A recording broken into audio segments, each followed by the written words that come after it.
Hello and welcome to On the Other Hoof. We are firmly in limbo between Cheltenham Festival and Aintree, which the Grand National meeting starts next week. We have some interesting handicaps to decipher our way through this week. Taking me through them is Adam Webb and Timeform's Callum Medell. How are you guys? Good. It's good to have an ex-jockey on the panel. Yeah, I am ex-jockey Luke Elder. How were your days? How were your days on starters orders? Did they treat you well, or? I'm awesome on that. We should make up a backstory for me. Like, how did I retire? Did I get injured? You're still only claiming five. My goal was my claim was I had to lose my £7 claim, and after that I was pretty happy with my career. In fairness. Oh, right. I was going to say that you put up too much overweight and. No. I remember your first one was George Gorman-esque. I outrode him in the finish actually. Hector Crouch's only ride over hurdles as well. So. It was a proud moment for me, I'm not going to lie. Had it right off as well. Unless you're watching this on Saturday morning, it is Good Friday. We had the Weather Championships today. Some very interesting performances, Trista and Pretend being the two main ones. I know we were very much cheering Trista and Pretend on in the living room. The neighbours might have wondered what was going on. But, Adam, what did you make of a Weather Championships Day for the second year running? Was it a roaring success again? I think it was. I thought it was a success last year, and they've obviously built on it this year. Slightly disappointing some of the turnouts, I will say. I mean, some horses that were highly rated, the likes of Captain Cat and Gronder, they didn't qualify, which I thought was a bit of a shame. And also, some of the full field sizes weren't utilised. So, I think it was a success. I mean, the performances obviously to take out were the Godolphin pair of Trista and Pretend, and both of them on fast ground on turf should make their mark over the coming season. I mean, I was really impressed by Pretend. Horse that's not bred to be a sprinter, but he travels so easily through his races, and I'm rarely for a Godolphin horse. I'm quite excited to see what they can do on turf. So hopefully they can as well, because I'd like to see Godolphin have had a couple of years, I'd say, in the doldrums, and you'd like to see them come back with some really smart horses. So yeah. Yeah, I know Pretend has got an entry in the Duke of York that's coming up, but Charlie Appleby did say after racing that they would give Pretend a bit of a break now and come back for some of the big sprints in the summer, probably at Royal Ascot with the King's Stand in mind.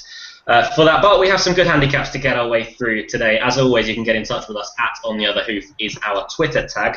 You can send us any question, fancy you may have for tomorrow or Sunday's racing, or if you have any views from the All-Weather Championships from Lingfield today, and we will answer them at the end of the show. But the first race that we're going to be covering today is the 2 o'clock from Haydock, the 888 Sport Tim Maloney handicap chase. Over 3.5 miles, it's going to be a bit testing tomorrow, Adam, isn't it, with Haydock? Yeah. It's already soft, good to soft in places. Only on the hurdle course, mine. This is the chase course, and we have some interesting horses lining up for this one.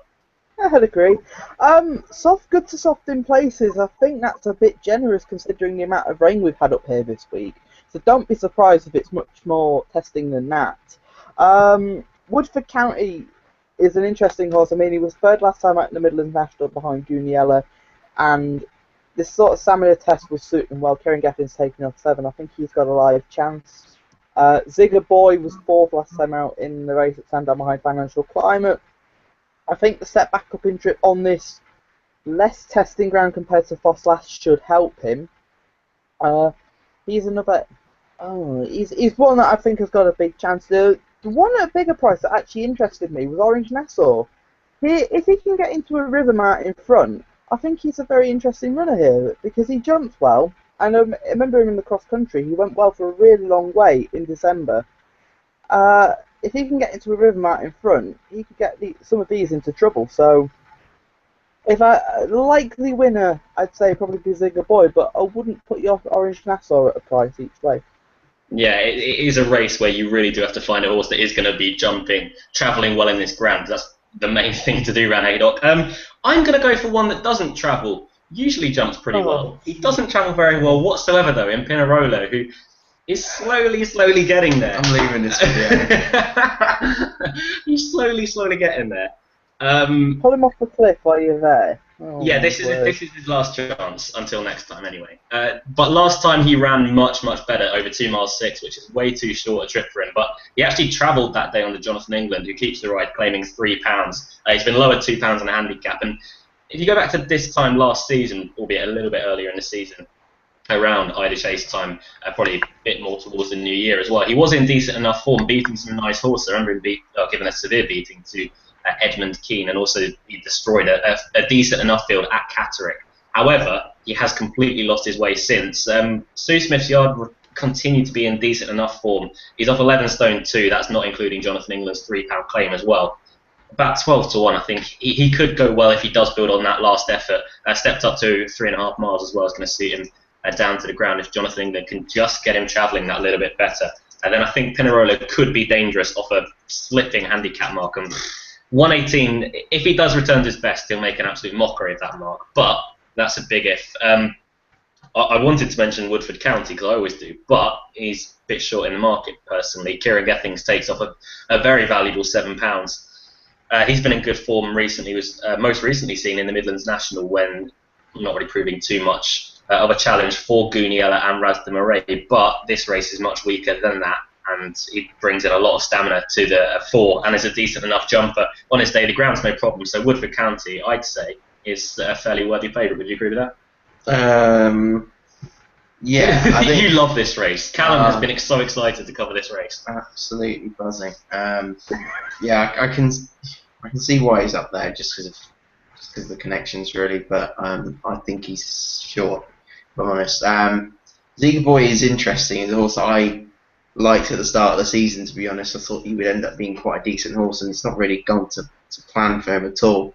Obviously the Foss run, you can excuse it, was on such horrific ground, but last time he came there absolutely swinging and found little of the bridle. I know it suggests that he wants further, but when he unseated at Newbury, he looked like he was just about to struggle again when travelling well. And I don't think this is a strong stayer at all. I think he flatters to deceive and is just a really strong traveller, or still a weak horse or something like that. But he's not one to trust whatsoever. And I want to like him, and I can't. I just think he's an absolute boat.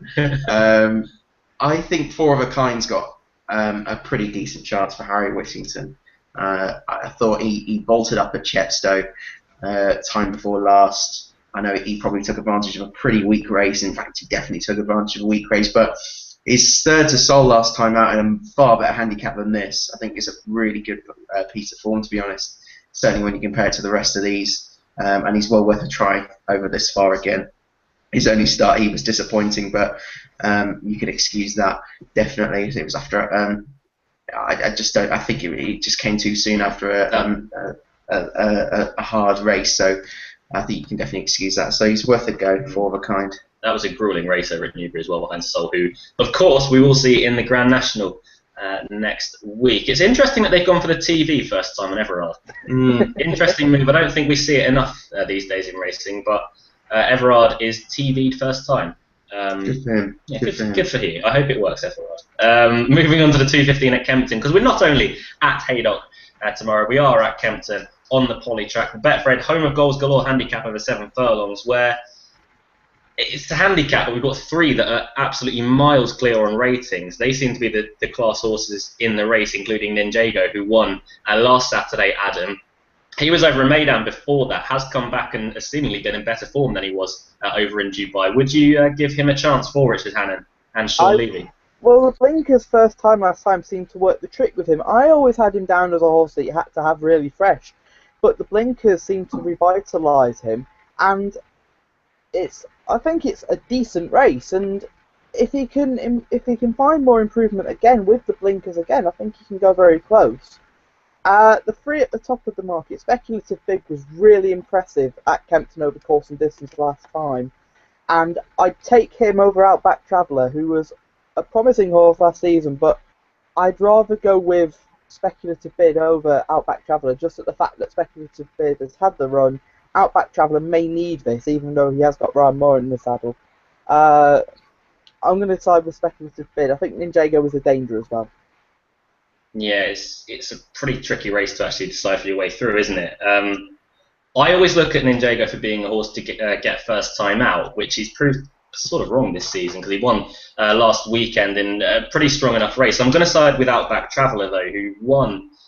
Oh, I followed him through thick and thin last season, but he won last time out at Ascot. He runs at Kempton. He's got various form at Lingfield before this, so the surface shouldn't be too much of a worry. But he absolutely destroyed a decent field. Sir Robert Cheval's was a very good 3-year-old last season.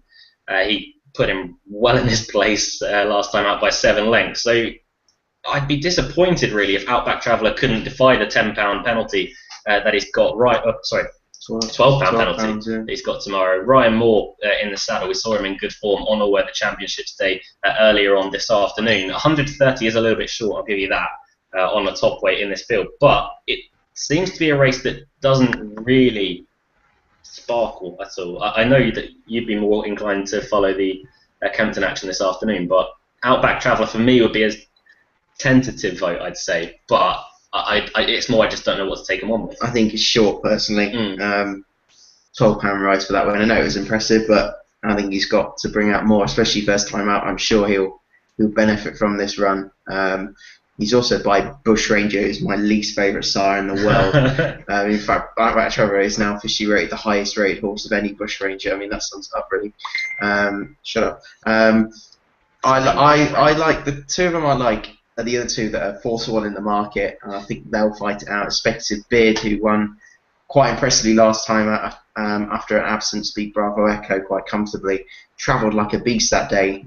Spencer on again, so I'm sure you'll need a special from him. Mr. Bossy Boots looks really well handicapped to me. Still, again, was impressed by its last win. I think they're the two to take in this race, without doubt. Improving 4-year-olds that have more scope than Outback Traveller in terms of their marks. Ninjago, I'm not sure what to make of Ninjago, to be honest. Is it Ninjago or Ninjago? I don't care. I'm not sure what to make of him. I thought his win last time was okay. Well, last week, wasn't it? But is it the strongest of form? I'm not sure. That's my thought. American Home Pool too. He didn't need to be anywhere near his best to win that, and I think he's going to have to step up considerably, even though his handicap form is the best in the field. But Special Bid and Mr. Bossy Boots are for me, and Mr. Bossy Boots is the preferred, with the best female jockey, Andrea Ozzini, on board. Andrea Ozzini didn't get away today, did he? No. Disappointing from her. Disappointing indeed. The 235 from Haydock is up next for the Connolly's Red Mills Precision Nutrition Series Handicap Hurdle Final over 2.5 miles. 16 horses go to post at the moment. With the ground tomorrow, you'd expect maybe a couple to come out. So we may not be able to get 4 places for the handicap. Hattie Fuller has said it's Ninjago. Is she the adjudicator? Well, she's something. Okay. I'm not quite sure what, but yeah, sure. We'll go with Ninjago then. Apologies for saying it wrong, Hattie. Adam, a horse that me and you liked, I think you liked as well last year, was Upswing, who we were trying to get into the attempts, but he missed out narrowly, despite winning at Newbury, beating Ryden Pines. I imagine this is the kind of race that we're going to get an Adam-esque rant on, with 16 horses going to post. Not really. It is a minefield. It's a real minefield. I'm only going to talk about a couple of them, but Upswing was one that we did like last season. I remember when he won at Newbury, and I thought he'd win enough to get a mark up into the attempts, but unfortunately it went a bit wrong, and yeah, he didn't get in. He's been disappointing this season, apart from last time, but his first run at Aintree, he didn't really show very much, and then was disappointing behind Oberson over course and distance, but over the fixed brush hurdles. He then went chasing and didn't really go to plan.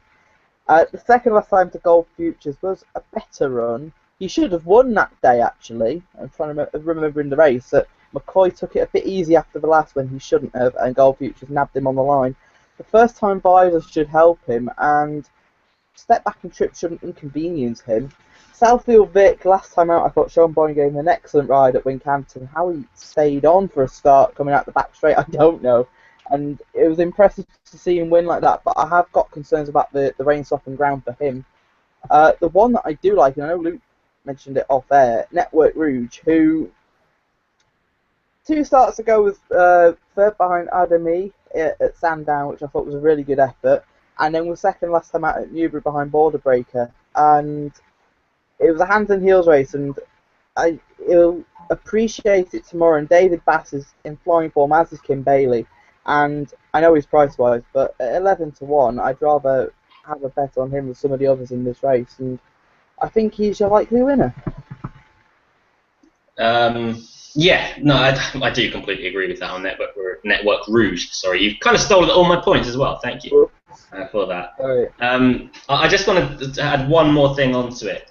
In that it was a hands and heels race, as you alluded to. He just had no idea what to do. He was very, very clueless. As soon as, I think it was Martin McIntyre rode him last time out, as soon as he went for him turning for home, his ears pricked. He had a good look around, and it pretty much stayed that way for the whole of the straight, although he was closing in on the eventual winner. But he's gone up £5 in a handicap for that second behind Border Breaker. I've no doubt he's still better than a mark of 121. It's just whether he's better than a mark of 121 now, and if he's learnt learnt what he has to do in this sport. David Bass has been in fantastic form, as you mentioned too, and I think it will help Network Rouge that David Bass gets to carry a whip and gets to use the whip as well. That might just be able to eke a bit more improvement out of him. He still looks one that's very much on the up in the handicapping department, and Kim Bailey's yard are in decent form now. Disappointing he's been price-wise, I'm not going to lie, because I haven't backed him yet. But I do think that he will go close tomorrow. Hindon Road was another one that ran on that same card, I think, at Newbury. I don't know how he didn't win that race behind Raleigh. He got beaten 8 lengths, but came there absolutely tanking. I think it was 2 out he made a bad mistake and just had absolutely nothing left after that. I'd be willing to give Hindon Road another chance, albeit he did go up £4 in the handicap for that. And, well, he's got absolutely no weight on his back. The ground shouldn't really inconvenience him. So I'd give Hindon Road a chance. But for win purposes, I'd take Network Rouge. You are disagreeing, though? I have no opinion on this race. Yeah, it's going to be... You're going to need a horse that stays really well. Look, if ever in doubt, just stick with Dr. Richard Newland. So Dr. Richard of Newland OBE. Top Cat Henry was a horse. He hasn't had that long, and I was quite taken by his second to Jimmy the Jet Plane at Wincanton. It wasn't the worst race at all. That race. He should be fine on the ground. He's only got 1 win to his name in his career, but he's just the type that Newland is going to get improvement out of at some point, and he's definitely going to be a chaser in time as well. So it'll definitely be an each way bet tomorrow around 11-1, but I think he's the kind of horse that can get a place in this, and I would go for him each way if I had to go for something. Southfield Vic, I'm worried. I think he needs better ground ideally. I know Bowen takes off £5, but I would prefer better ground. Upswing, I don't know what to make of Upswing. I think the trip might be a bit on the short side for Upswing. Yeah, potentially. 2.5. He won 3 mile on bottomless ground last year at Newbury, didn't he? That took everything McCoy had that day to get him up. I mean, is he even that well handicapped of 133? I mean, he won up 128. He's gone up £5 higher for just 1 good run, which is the last run behind Gold Futures. He has been chasing. Well, he had been chasing. I think he only had 1 start at Leicester, and he did. Yeah, he jumped at risk. He's just becoming a disappointing horse for me. And the Visor's going to have to work wonders, and he's very much priced as if it will already. So I think you can leave him at top Henry at price. Go on. Upswing should have won last time out, though. If you watch it back, I'd advise you after the video, just watch it back, and he should have won. Yeah, fair. Well, I think with Upswing, it'll be something that you have to monitor and market very closely tomorrow morning and see what direction he goes in. Really. Moving back down to Kempton, though, for the 250, the Betfred Mobile Snowdrop Filly Stakes. It's a listed race over a mile. It's a decent enough race. So me and Callum have been talking about this most of the afternoon, mostly revolving our chat around Queen Katrine, who I think we disagree on once more. Adam, were you a fan of Queen Katrine last year as well, mostly on faster ground, as I think? Yeah. Yeah, you were, okay. At Sandown, I remember because she was given a classic ride in the race at Royal Ascot behind Matila, and then next time out I thought, oh, she's going to have a great chance, and she got beat at Sandown on quick ground.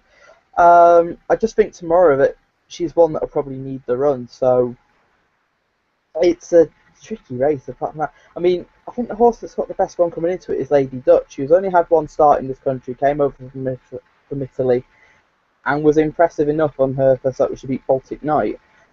Apart from that, the rest of them don't really inspire that much. I mean, Wee Jean was out in Maidan and disappointed both times. She'll have an edge over some of these horses like Solar Magic, Royal Memory, but it's a race that doesn't inspire me, and I'm just going to keep it basic and go with Lady Dutch. I think that's the shortest preview you've ever given us. Yeah, the race doesn't inspire that much, and I'd rather just keep it simple. And Wow. First for Adam. Well done. I am going to side with Queen Katrine, because why not follow a horse off a cliff? I've already done it with Pinarolo earlier on this afternoon. Off the back of 182 days, I can see why, Adam, you've got a few concerns about her. I just keep thinking back to that Royal Ascot run behind Matilda. She was probably weighted with a bit too long. She was delivered on the middle of the track, really. Of the group, it was on the far side. Matilda came down the near side rail. Andrea Zaney is taking the ride tomorrow, but her form kind of petered out at the back end of last season. It says it was good to firm at Sandown. It wasn't. There was a deluge overnight, I think, and maybe even on the morning. It was pretty much softer ground, and she was never going to get into it once that was the case. The Althakira race at Ascot was a bit of a messy one. It was a decent enough race as well, but it was on softer ground once more, which it really isn't to her liking. So I'd imagine that she would take to the poly track at Kempton tomorrow, and 130 could be a bigger price for the top-rated horse in the field. As per the likes of Wee Jean doesn't actually win that much. She's consistent enough in this kind of at this kind of level, but leaves a little bit to be inspired. Again, it's not really a race that I'd be willing to get too heavily involved with. I'm just looking to see how Queen Katrine goes for later in the season. Really, I think she'll run well enough, if fit enough to do herself justice. Again, though, you disagree. I don't disagree. I don't disagree. I've got no view on the race. I do. You're right. Queen Katrine, I'd expect her to be fit and ready. She ran pretty well last year, didn't she? I mean, if she hadn't had a shocker arrive from Jamie Spencer, she'd have been a Royal Ascot winner last year. Thank God she wasn't as well. Yeah, thank goodness for that.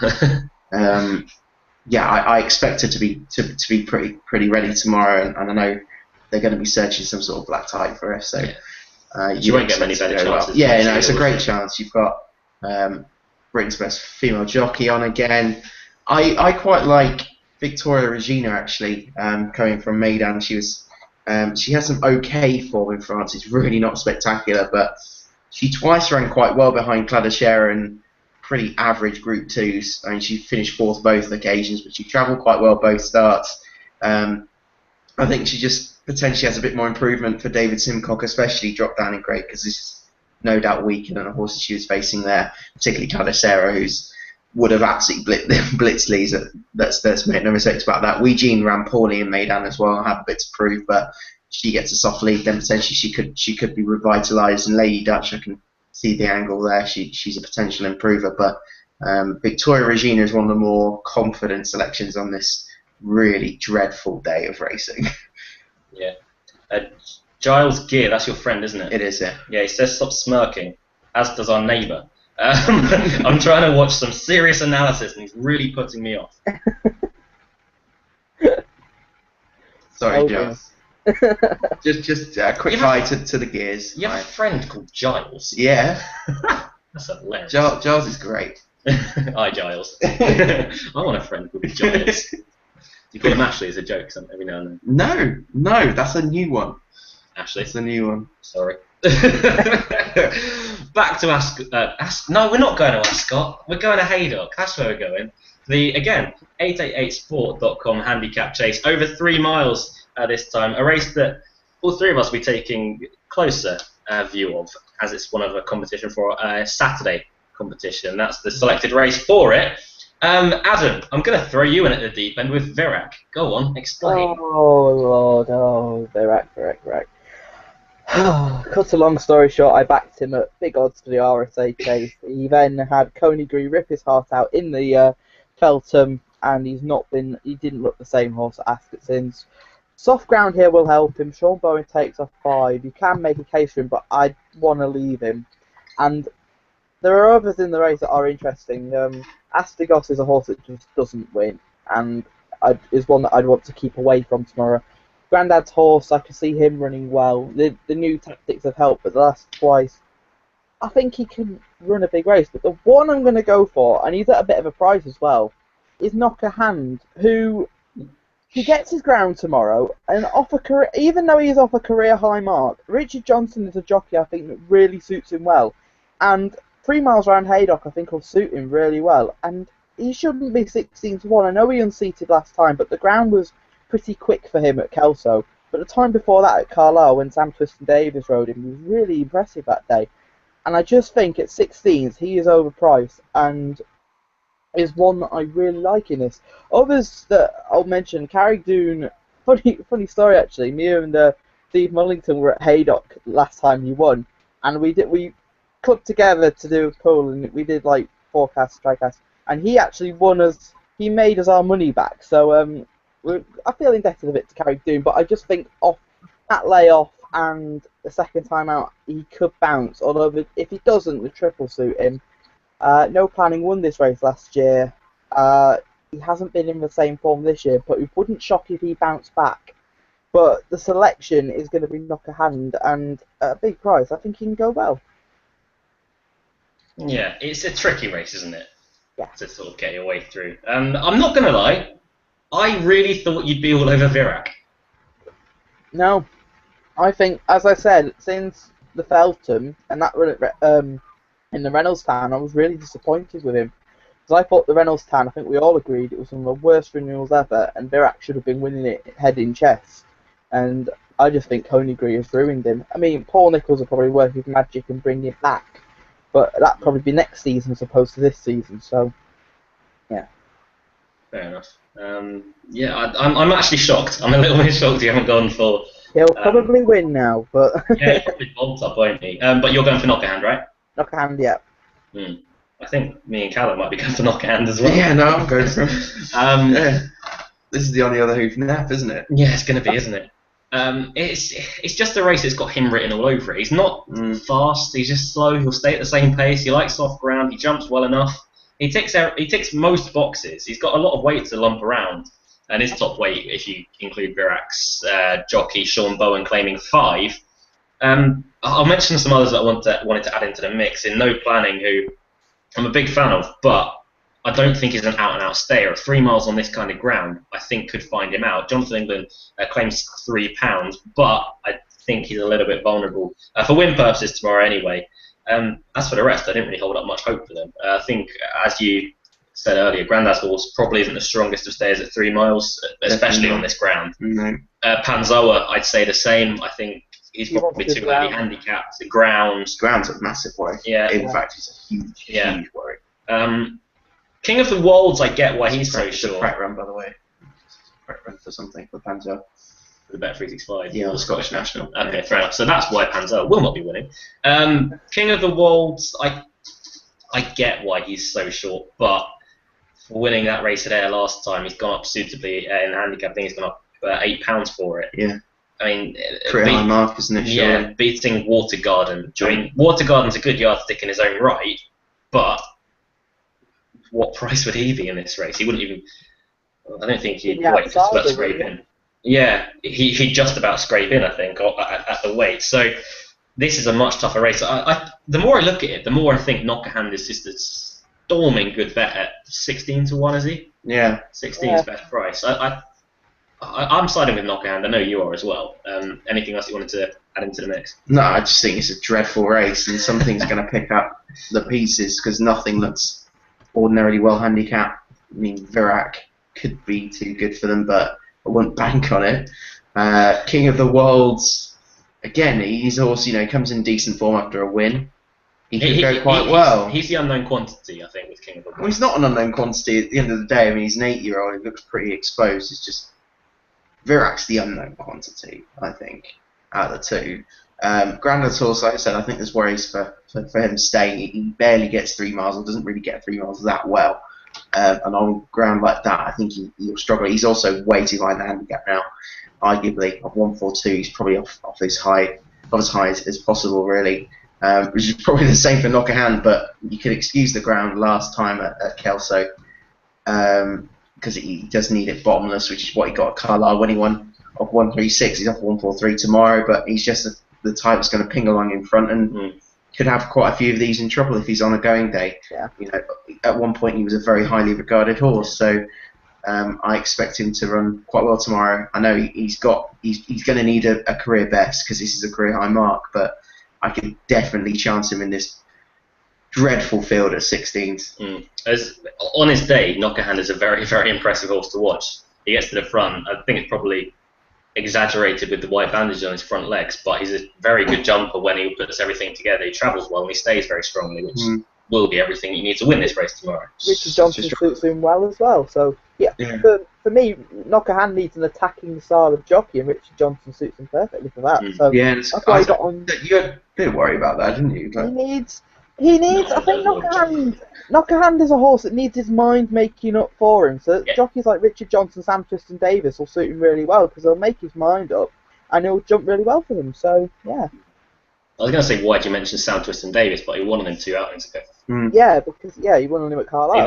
Either that or it's a massive coincidence and you look somewhat mildly clever now. Yeah, no, not that.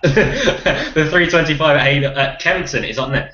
I'm awful with where we're running at tomorrow. It's just 2 tracks. I know, it's horrible. It's horrible. The 325 at Kempton is up next. The Betfred Racing's biggest supporter handicap. It's a qualifier for the London Mile Series over 1 mile. 10 horses turn up here, Adam. We've got pretty much most of the same horses that were turning up in these kind of races last year with the likes of George Stank. It's a very tricky race to get through those. So with that, I wish you good luck. Oh, thank you. Well, there's one clear standout here, and it's Made with Love, and he's clear favourite, and he looks the type of horse that will definitely improve again this season. He won his maiden last time out at 1-7, and I remember his maiden at the Craven meeting where he showed a really good turn of foot, but then got caught in the dying strides, and then came out again and was a really short price favourite and got beaten. I'd say he's had his problems, or maybe John Gosden's just wanted to give him some time to develop, and I think this is a season where they can kick on with him. I see him winning this tomorrow. I think he's the one that's got open to most improvement, and I know he's a short price, but it's another one that I'm just going to keep short and simple and say he wins this before going on to bigger and better things, be it on your weather or on turf. So he's the one that's the most exciting out of all of these anyway. As for each way propositions? Each way propositions,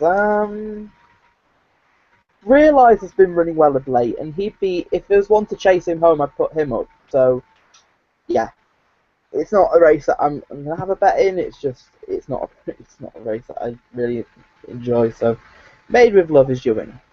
Yeah, well, fair enough. It's again, this is the quietest I've ever heard you, I think. Yeah, apart from the fact I'm battling the flu as well, it doesn't help. You look dreadful. I'll let you go first on this one. Not out of kindness, out of I don't want to do this. I think it's quite a good race, actually. I honestly, I think we'll look at this race and think it wasn't a bad race at all. And Made with Love could just be way too good for them. I mean, his maiden form for Varian was pretty good. Obviously, that Wood Ditton second to Bassam is a horse that is in my tracker this year as a potential improver. Surprised he wasn't on the all weather, to be honest, being Godolphin. And then he obviously got beat at 2-11 after that, but he bumped into quite a nice horse of William Haggis's called Dream Spirit and made no mistake at silly odds over course and distance on his first start for Gosden. No surprise he was put away after that, to be honest. He's only been off for 4 months or so. He could be too good for them. That's why I wouldn't have a bet, because 7-4, he's priced about right against more exposed handicappers, but at prices, Realise his horse. I really liked his performance at Lingfield when beating Holiday Magic. The second one actually when beat Wellway Station. I like both, but in particular when beating Wellway Station, he was much better value for the net distance he beat him by. He ran okay ran well last time at Southall on the fibre sand. He shaves as if a mile will very much suit. I think it's his first try at the trip. But I could give him a chance, definitely. I think he's got a bit more scope. He has the potential to be a 90 rated horse at some point. And Regulation, I think, has a handicap in him at some point. He was an expensive buy for Neil King. Adam Kirby on board. It could be the kind of day where he runs a big race. So he needed that first run last time behind Halation. That form, I think, looks pretty good, to be honest. So it was solid handicap form. So he's another horse that could step up here. So at prices 9, 10 to 1, I would consider them. But I think it's a really open race. I think Made with Love will win. And I can't really split between Realise and Regulation because it wouldn't surprise me if both of them ran really good races. So I'm just going to put up a TriCast and go for it. I'm just going to put up a TriCast, like it's the usual thing that I Calamadel do. Yeah. Just put up TriCast. I'm going to give an each way shout here, and it's disappointing that you haven't mentioned it because I think you're quite a big fan of Georgian Bay. Yeah, it's not really. Also, I've got the best out of. I don't think anyone has. He's only won twice. But Carl Burke's done pretty well with him. He's won twice from 19 starts, but he seems to be best at 7 furlongs, which doesn't bode too well for this. Saying that he's only ran it Positive. a mile. Wait, no, he's only ran it a mile twice. Okay. One of them was on heavy ground at Ascot.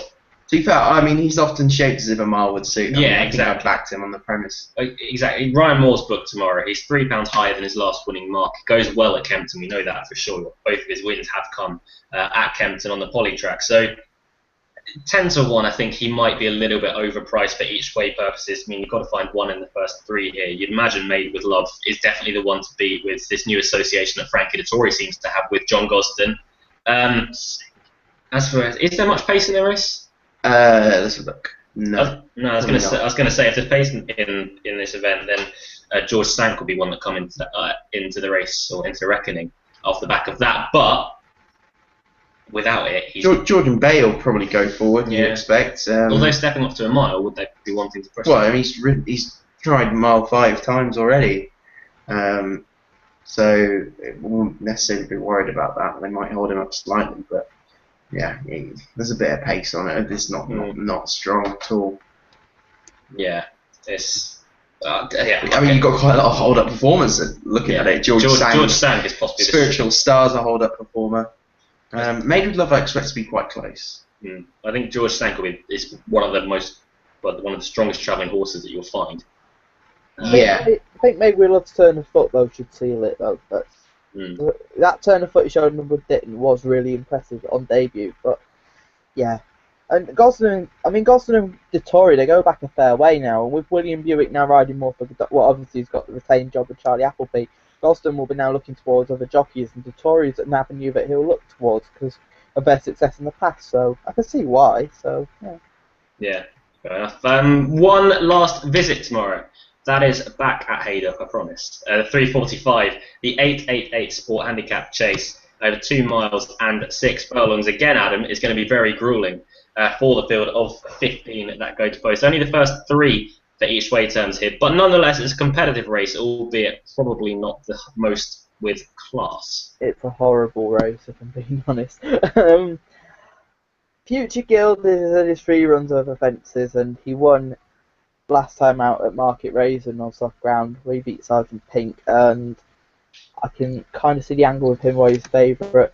Come on, Ginger's been running well. I mean, he won last time out at Kempton where he was quite impressive on that occasion, and he was well backed on that occasion. I can see him going close, but the one that I like, and I'm going back on the clip again because I think Tenor Nivernais is far better than any of these, and he's got some of his mid-season handicap form looked good. I mean, I stuck him up as an eye catcher around Christmas time, New Year time even, when he made a bad mistake at Cheltenham, and I thought he'd go well in a Cheltenham handicap, and I didn't think he was that disgrace behind the Druid's nephew. So I'd like to see him run really well here for a little boost for the Druid's nephew next Saturday.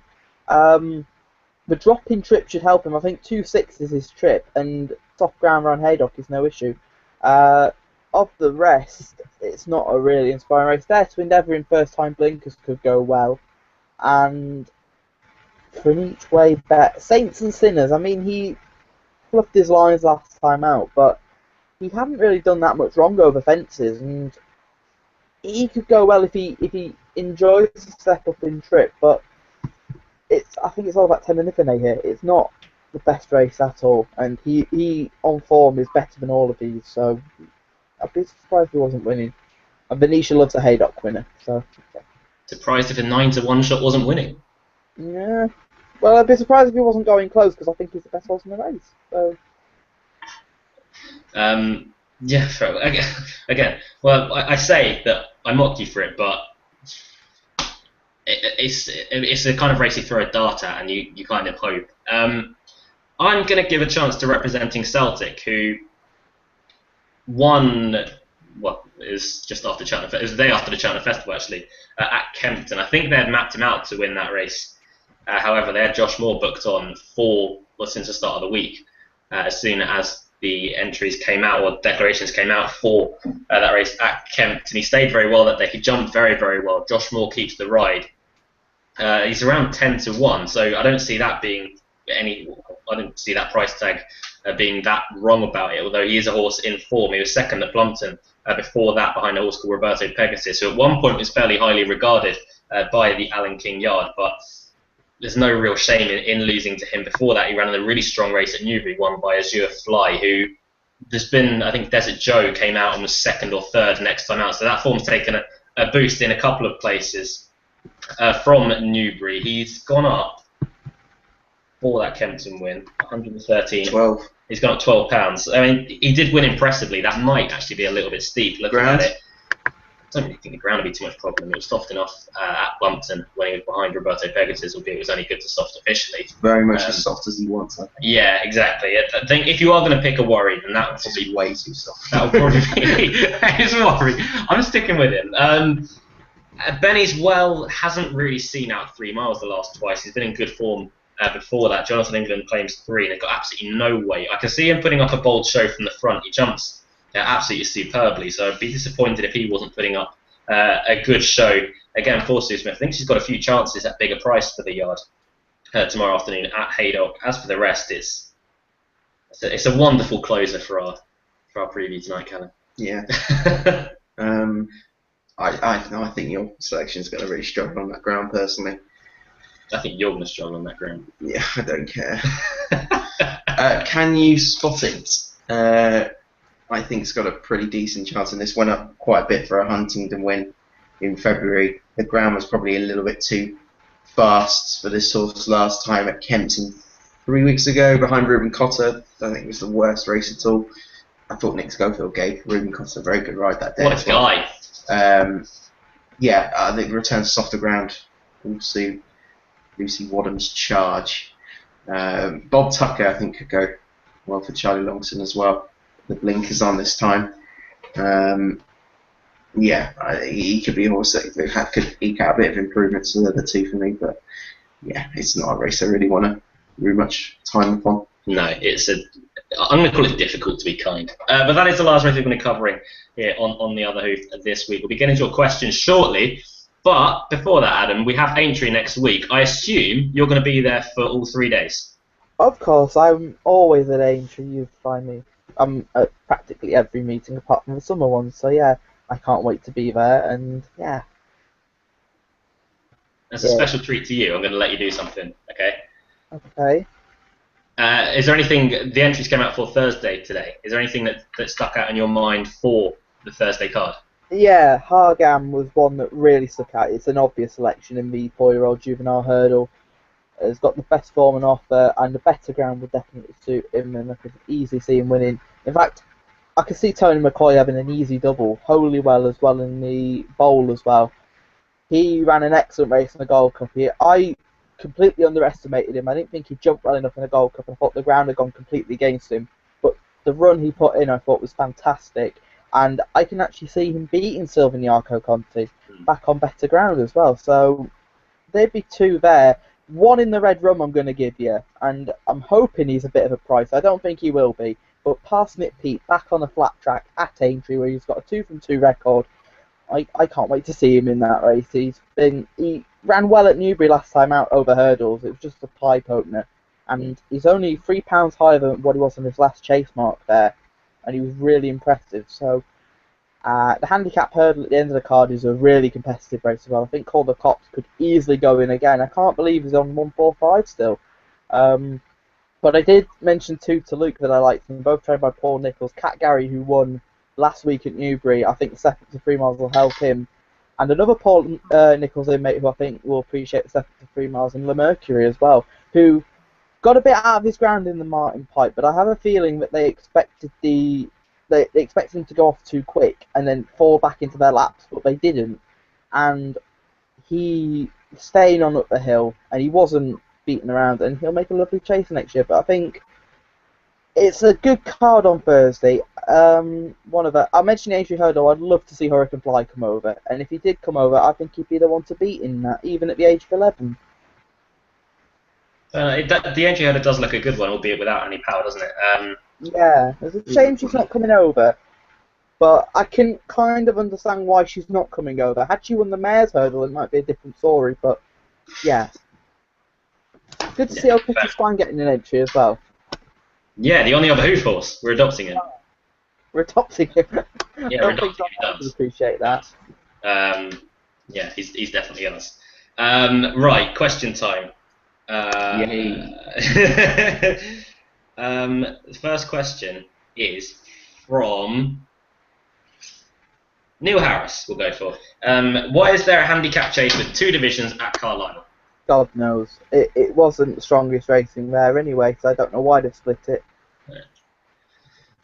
Yeah, there you go, Neil. There's your decisive answer. We have no idea personally.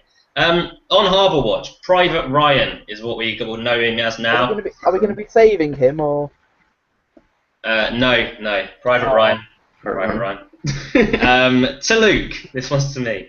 Is there a person in racing or a performance you wouldn't describe as amazing, great, special? Hashtag everything's amazing. Protectionist winning that handicap in Australia was alright, I guess. Kind of fell into his lap, didn't it, really? See the Moon was okay when winning that listed race in Germany last year. I would use Flattered. Flattered, yeah, I'd say. It beat a load of standing dishes. They would struggle. Horses just won't stay. They didn't stay. They probably wouldn't win a Stellar over here, in fairness. So he was all right on winning that. On the eye, he was pretty impressive, but if you look at it, there's not much. But so yes, that is your answer, Ryan. Very much so. But some horses, not Protectionist or See the Moon, do warrant nice words about them. QJ, who hasn't been deported. Congratulations, QJ. Not being deported. That was a really good April Fool. We fought to keep QJ in the country, and we won. Does Ninjago, Hattie? Does Ninjago have the best form in the 215 at Kempton? Put it to you. He has the best form. Doesn't mean he's going to win a handicap. If you're strictly looking like he's got the best form, yeah, he's got the best form, but obviously that's in Wokinghams and stuff like that. But his handicap mark reflects that. Very much often the top weight does have the best form. That's why it's a top weight. I don't think he wins though. No, it's a tough enough race. Kai Wills has sent in his 3 questions as standard. Good evening, Kai. Chances of very special at Kempton is the first question that he asks anyone. What's that question? Very special at Kempton. What race is that in? The Kempton one. In the Phillies conditions race, they're going to see where she gets a mile for the Guineas. She's interesting. You'd hope she'd be winning, but...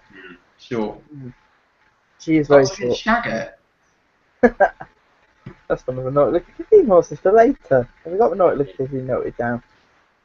Something like that, anyway. Yeah. That form behind a sailor is pretty good, in fairness. Yeah. But good luck, Kai, is all I'm going to say. Does the panel think that Tawakol can be Anwar? Anwar's one that you mentioned to me earlier. I'm not sure why, but you mentioned Anwar to me. Yeah, well, it ran the other day, didn't it? Last week in the Kempton first 2-year-old maiden Hannon horse, but got beat by a Johnson horse. Johnson horse is obviously Tawakol. They're their first loser today, Johnson juveniles. So downhill from here, lads. Unlucky guys. I think Anwar will make amends for that last performance. I thought Rara was quite impressive actually. Annoying name. Yeah. Rah, rah. Kai Wills, the last question. The panel's best bet for Aintree, excluding the Krabby's Grand National. Oh, good question. Probably. I'd rather give you a value one, so I'm going to give you Parsnip Pete and the Red Rum. Hopefully, it'll be a value price. If you want something that's a little safer, I'd say Hargam and Holywell, but yeah. There'll be some during the week that I think I'll be really sweet on. I've already backed one for the Topham Trophy as well, but I wouldn't put that up as my best bet of the week. Yeah, fair enough. Best bet for Aintree. I want to see where Clean Sheet goes. He wasn't entered in the 3-mile handicap, so I wouldn't expect him to be. he probably won't get an entry then. No, it's something over 2.5. There's a handicap on the Friday, and if he's not entered there, then there's something obviously amiss. What are they going for with that horse? You'll find out soon enough, I suppose. If Clean Sheet goes, I expect him to win whatever he goes for, really. I really, really do rate Clean Sheet. I know you do as well, actually. Yeah. As for the others, I'm not really sure. I think Zarkanda will win the Liverpool Hurdle. I think the price difference between Zarkanda and Safida is quite insulting. Agreed on that. The problem there is, though, that is Safida going to go for the chase, the novice chase. He was schooling over fences this morning. That's the reason I think why there's a disparity there. If he did turn up in the hurdle, that is a silly price. But I think he is going to go for novice chase, which I think is better for him because he can have experience in novice company one more time, and hopefully he jumps well. It's paramount. I really want to see him make it for top class chaser, but has any horse ever done that? Running a hurdle at Cheltenham, then won a novice chase at Aintree? I'll have a look. I'll go back through the archives. Probably not, but should know. Yeah, you should know that off the top of your head. You are Adam Webb, King of Aintree. Shut up. I don't have these sort of things on the top of my head. I doubt it. I don't. Well, I'm horrifically disappointed in that, if I'm honest. Well, Pino de Rey ran over hurdles and then won at Aintree in the Grand National, but that's not a novice chase, so. Anything further back, or? Probably. A couple of them ran in hurdle races before winning the National, but if you're looking for a hurdler but then went on to win a novice chase, I think it's very, very fair. In fairness, most chases would do. I'm just seeing if this double's ever been done, because it's a fairly unique one, isn't it? It's very unique. He's probably the first horse to try it, so.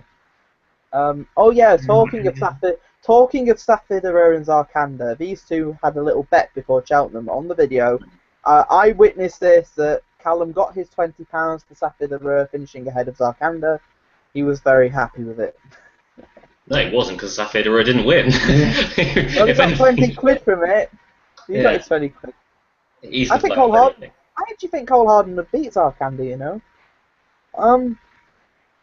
I thought at Cheltenham, I know Zarkanda made the mistake, but he would have had to have been at his A game to go past Cole Harden. And I think Cole Harden on a flatter track as well. Remember from Cheltenham to Aintree last year, if he does a similar thing there, I think it'd be very hard to beat. Yeah, that's fair enough. He beat that fairly close last year, whereas at Cheltenham, granted, he ran over 2 mile 5 in the Neptune, but yeah, that's fair enough. And Cole Harden seemed to really improve from that breathing operation as well. We now have Hattie Foot. We've started Hattie up with Cole Harden loving. Oh God, don't remind me.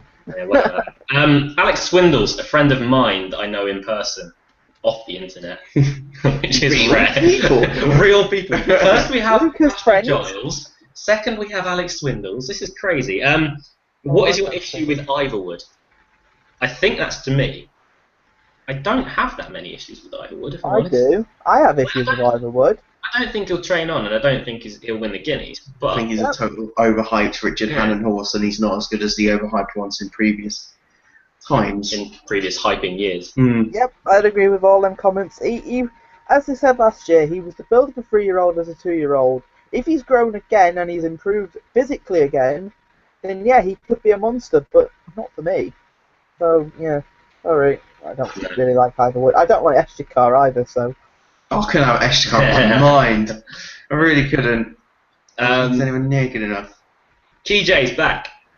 Is the likely ground at Fairyhouse a big negative for Grand Jester in the Irish Grand National? The biggest negative I have about Grand Jester in the Irish National is at Cheltenham. He was very recalcitrant to go down to the start. It's At the top alright of the at Fairy hill. House. At the top of the hill, he was doing just circles, not really wanting to Okay. comply with Johnny Burke. He was very lucky, actually, that he didn't have to go too far down to the start, because in front of the crowd, which I imagine at Fairy House on RF Grand National Day is going to be absolutely packed once more. You'll be fine. He can walk out, turn left. He's at the start. He'd be fine at Fairy House. It's not Cheltenham, so We'll see. it'd be if he ever went to Aintree, he'd be absolutely screwed because he'd be too on his nerves. So he'd never. Oh yeah. Well, I'm just saying he's very highly strung in that regard. I must add though about the Irish Grand National, if Cantlow wins, I will be absolutely pig sick. I mean, I put him up for the English National, and he was 160 to 1 on Betfair. He's now 9 to 1 favourite for the Irish National, and I really hope he doesn't win. He wins that. In fairness, putting him up for the English National was a very stupid thing to do. I could have told you he was going for the Irish Grand National. This is a total plot job. I'm telling you now, it's an utter plot job. He's a stone lower than when he was 8th last year, isn't it? I know. That's the problem. And if he'd get in the National this year off his mark, that's what annoys me even more. I think Canlow's got a massive chance in what looks a pretty poor race. I'm going to take him on because I really want to. The two I'm going to take him on with are Pass the Hat, who I think has got a big same handicap chase in him. He was 4th behind Water Warrior at Ascot. It's off the ground should be no issue. And Los Amigos, who's been trained for this race. I fancied him last year, but the ground was too quick. And both of them have got big chances, I think. They're my two for the race. If Cantlow wins, I will be really, really, really sick. So, does it count? Because I said he'd win a Grand National. I'll probably back it just to add to your pain, just for that reason, really. Jeff Handley, got in touch. Evening, guys. Evening, Jeff. Just a small each way double tomorrow. Both Alan King, Ziga Boy, and Hindon Road. Ziga Boy 7 to 1, Hindon Road at 12 to 1. They're both at Haydock. It's 103 to 1 double. Good luck with that bet, Jeff. Phil Thompson, to you, Callum. Can Callum confirm Made in Love is a good thing at Kempton, seeing as I stuck him up in a time form podcast? Yeah. Callum with 2 L's as well. Am I? Yeah. Yeah. I'd say, yeah, let's go for him. Made in Love. Right, He's clear on racing, so yeah, I'd expect him to go. He could be way too good for that. Bradders has got in touch. Just like to ask for opinions on the 125 at Haydock, if not covered in preview. Cheers, guys. We were talking about this actually earlier off air. Were we? Well, we had a very, very brief chat. That counts. You mentioned that it should be on Channel 4. It's one of the better races on the card at Haydock tomorrow. That one. It's the novice handicap chase, I think it is. Yeah. The one with the horse that keeps Just Cameron, the one that keeps beating Duke of Navan. Yeah, that's a horrifically badly handicapped. As a result, yeah. If and But Why Not's tricky. AP gets on very well with If and But Why Not. They won together 2 outings ago at Musselburgh. He disappointed last time. His jumping is being really quite sloppy and stay in places. Gores Island has been in fantastic form this season. He doesn't always find the most off the bridle, which is one of the worries I've got with Gores Island. I think he's also very highly handicapped now. He ran well enough at Cheltenham in novice handicap, but he'll need a bit more off that front. On that regard, I'd say that If and But Why Not will probably be the one to beat. I think Village Vic's the one to beat. I agree with Callum. I thought If and But Why Not. Everything will click into place tomorrow. I thought with If and But Why Not, he should have been winning at Doncaster last time out. And I do as well, but his jumping was horrendous. He, for once, I know. I'm going to say that AP got him jumping. I'm not convinced by the horse, so Also, I'd rather take Village Vic at 4s and If and But Why Not at 7 to 2. Also, we should mention that Dave O'Mara, with his flat horses anyway, has been in absolutely fantastic form as of late. Yeah, but I still couldn't have If and But Why Not. Yeah, but no. Yeah, maybe. No, shut up, Luke. No. Cheers, Adam. Phil Dinsdale, do any of you guys know if Carrick Doon in the 3:10 at Haydock will handle the soft ground? Adam, you mentioned Carrick Doon, didn't you? He will handle the soft ground. My concern is whether he'll bounce. He was impressive last time out. I mean, he jumped well, and the horse, I thought the trip was too short for him last time. Ground shouldn't be an issue. He's a really big solid horse, so I think soft ground will be no issue for him at all. Poor race, that last one. He won, mate. I think he Yeah, it was was. struggling in this similarly poor race. Roberta Pegasus fell at the first fence, and the race sort of fell apart, so yeah. Yeah, that's saying something. He'll handle the ground, so that's what you want your answer. Yeah. Hattie Fuller's got in touch. Our mega fan, Hattie Fuller. Thundering Home could have a chance at a bigger price at Haydock. What price is Thundering Home at? Just Googling it. Googling it, no, you're not. Thundering Home is in the 235. That is Upswing's race, is it not? Yeah. Yeah, it is. Yeah. I think that's a tricky race. I think that's probably the race of the day in England anyway. Every Kempton race is better than that. Nope. He ran in a competitive handicap last time out, and with the softer ground, he's got Hattie's got a point there. He's 25. It's a big prize. Good luck. She's now tweeted us 235. Cheers, Hattie. Thank you. Cheers. Thank you very much. Actually, you could have included that. You could have included that in your first tweet. Maybe as Thundering Home could have a chance at a bigger price in the Haydock 235. That would have been a huge help. Hattie. Thank you. She's also then mocked me, saying, "Which race should Baron Alco head to Aintree for?" It's all right. It's all right. I'll just release the video I've got of her cheering on the package, winning the King Muir, I think it was, at Cheltenham. Oh God, I remember. I think you guys were both there. That was hilarious. Yeah. I've never heard someone cheer on a tenner on a horse so loud. Same with Cole Harden as well. And then I realized, Cole Harden. I know. When I cheered home Flaxen Flow in the Greatwood one year, that was memorable. What? How far had they gone? Had they gone like 100 yards?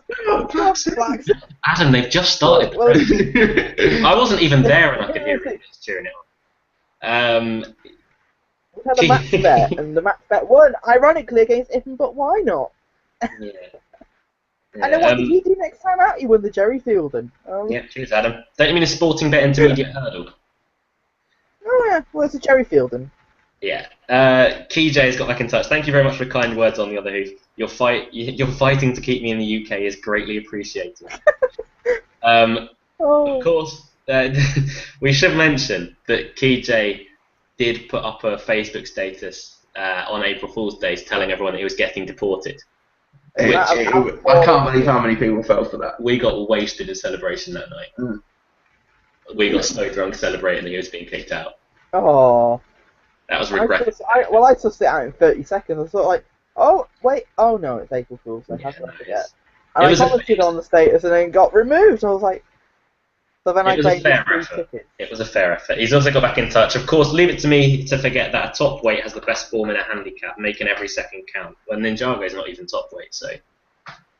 And that's Outback Traveller. Good work, KJ. Sterling as always. Joe Haynes, do you think Mark Johnston newcomers are going to go off a lot shorter than they should now, given last weekend? Thanks. No. Probably not. The one today didn't go off. Yeah, no, it didn't, did it? It went off fancied in the market. Yeah, but that was obviously, it's Hamdan or Hamdan, Sheikh Mohammed bin Hamad Al Maktoum owned, whatever. And they won their FC.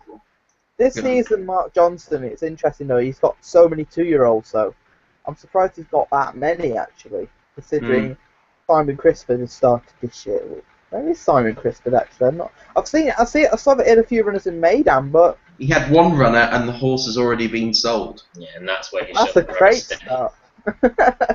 And it ran 2 shockers, so. Oh dear. Qatar Racing didn't like that he didn't win with his first run, so they banished him to the tower for a while.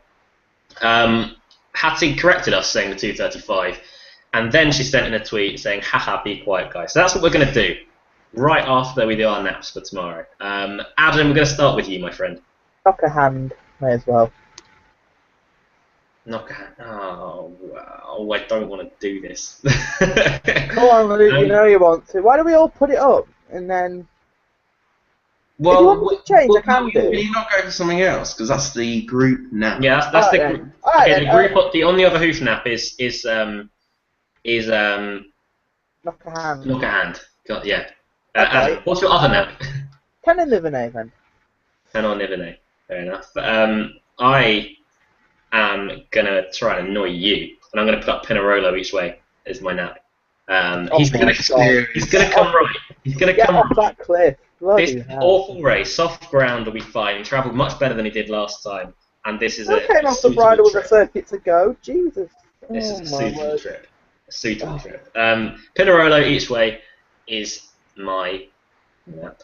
Caldog. Can't wait to watch this video and make you how stupid you're going to be looking. But, Fairness, you do most of the show, so. yeah, brilliant.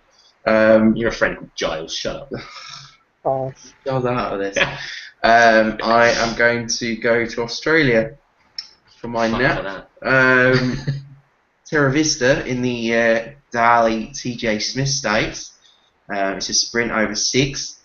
It's a good race. And no dramas. Lankan Rupee is in there, but Terra Vista needed his last run behind Brazen Bow in a good handicap, Grade 1 handicap at Flemington. Before that, he beat Chautauqua in the race at Slade Power Running. I really want to see this horse Ascot. I think he's a beast. The ground is quite soft out there. He's unbeaten at Renwick and he's got form on soft, heavy ground. So I think he's got a big chance tomorrow. Yeah, you could say that the others are no dramas. Yeah.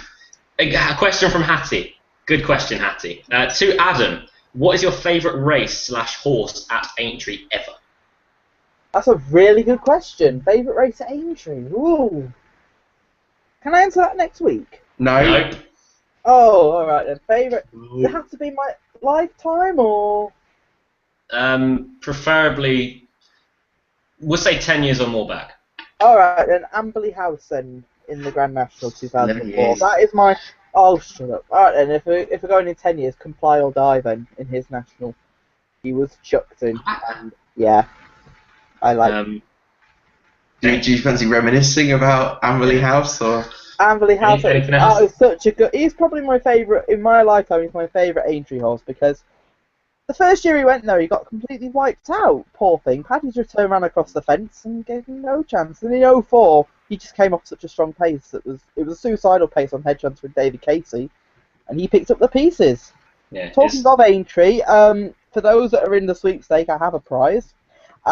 David Ashworth has very, very kindly donated a signed copy of his book Racing Crazy, so I'm very grateful for that, and I'd like to thank John Hanley for that as well. Secondly, Michael wants to advertise his video. We did it last year. We'll retweet that on our Twitter page that you can go on to. Yeah. Basically, send a little clip into Michael Andrews. He'll edit a video together as he did last year, which was very, very good actually. You tipped up the winner. Just on fancies for the national. It's a little bit of fun to do. Just you need basically a 10-second video, and then Michael will put it into the big video. Is there anything else, Adam? One more thing. From the memory bank at Aintree? Nope. Anything it's else? Michael's Naughty Lucky 15 for tomorrow that he sent in. Oh yeah, go on. You can do that. Alright, Sugar, Saucy Minx, Come On Ginger, Wicked Willie in the last at Haydock, and the reserve, if any of them are a non-runner, Brazov, as he calls it. Is there anything else at Aintree that you fancy reminiscing about while we're giving you the chance? No. We'll do that next week. Next week. We'll try again. Always waning in Topham trophies. I'll talk about that next week. Oh, God. One last question. Joe Haynes, or comment. Mark Johnson's 2-year-old horse count has increased from around 65 to 125. Very peculiar. Got to be some interesting ones. That's increased because most of the horses from his yard have been removed and taken to Dubai, right? I don't know. I thought the premise was that Chris was going to get a load of them. That's what I thought, but apparently that hasn't happened. Well, Unless they just changed the whole system of what they were doing, because usually you got quite backward 3-year-olds. Maybe he's just getting the 2-year-olds now. I don't know. Possibly. That would appear to be it for On the Old Hoof this week. We will be back probably within a show on Wednesday evening, won't we? Wednesday, yeah. Yeah, Wednesday evening for the first day of the Aintree Grand National Festival. Just noticed you're above 3,000 followers. Congratulations. Ages ago. I am late to that party. We will see you next Wednesday. Don't forget we'd love to hear on our Twitter page any fancies that you have for Aintree coming up, especially for the Grand National. We'll be doing an extra special preview of the Grand National where we go through each and every runner in the race. So all 40 will be covered by us, and we'll be saying what chance we think they've got. That will be next Friday, maybe Thursday. undecided I'll yet. go with Friday because I want to do the Friday card on Thursday. I like to disagree with you, so I want to go for Aww. Thursday. I want to talk about the Topham Trophy. I want to do what I did last year. Oh, Where I God. run through all 30 runners and no, On that note, I think we should let everyone go back to their lives and stop watching us for once. But thank you very much for joining us this evening. We will see you next Wednesday, when we're going to be covering day 1 of the Aintree Grand National Festival. Don't forget, we will be covering each and every day of that, so we hope that you can tune in each night. Until then, though, from On the Other Hoof, goodbye.